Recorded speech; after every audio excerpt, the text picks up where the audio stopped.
Good morning, my dear students. Today we will be discussing a new topic in biology, that is human circulatory system.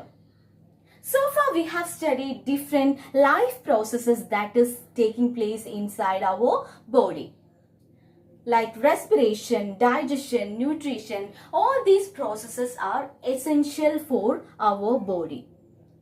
For carrying out all these life processes, there requires food, water, oxygen, etc. At the same time, as a result of all these life processes, the waste materials are also produced inside our body. So for transporting all these materials inside our body, there requires a transport system. And that transport system is called the circulatory system in human beings. In order to transport all those materials, there exists a well-established transport system called the human circulatory system.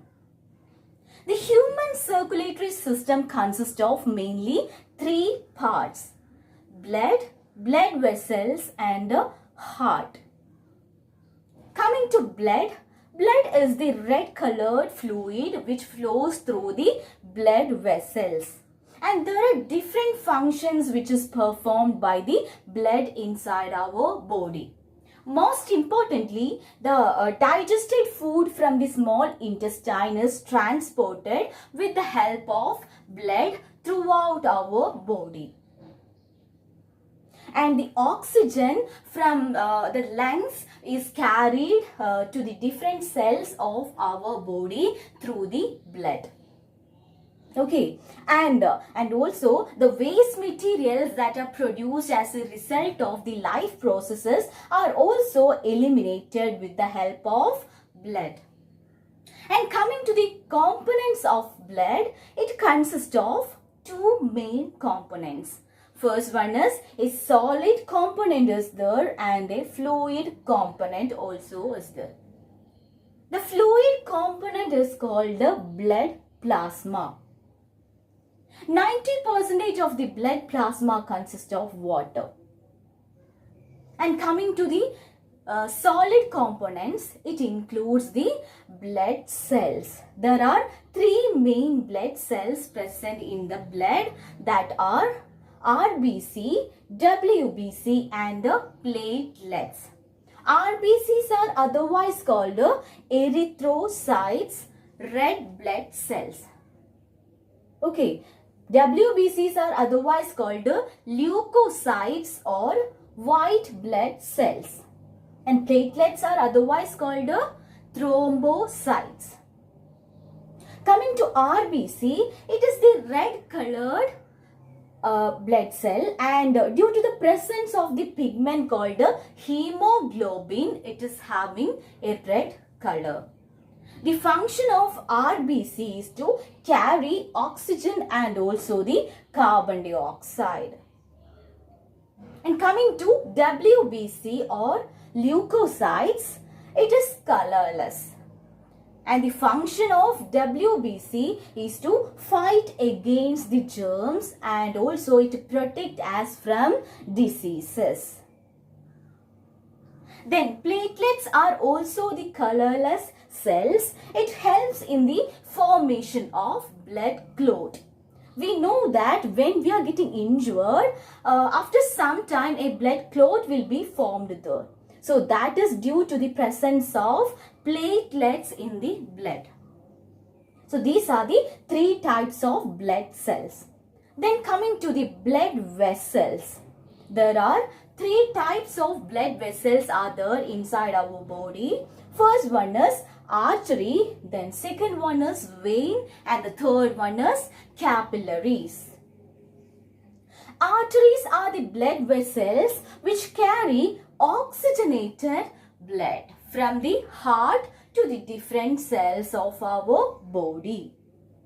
Oxygenated blood means it contains oxygen. It is rich in oxygen. Coming to veins, it is the blood vessels that carry deoxygenated blood from the different cells of our body to the heart. And this deoxygenated blood means the blood which contains carbon dioxide. And coming to capillaries, these are the extremely thin blood vessels that connects the veins and arteries. And we are going to the most important topic, or the most important part of human circulatory system, that is heart. Heart is the most important or the vital organ which plays the major role in human circulatory system. It acts as a pump to transport the blood, to carry the blood to the blood vessels. It acts as a pump. And it is located on the chest cavity between our lungs. The size of a human heart is just similar to the size of a closed fist.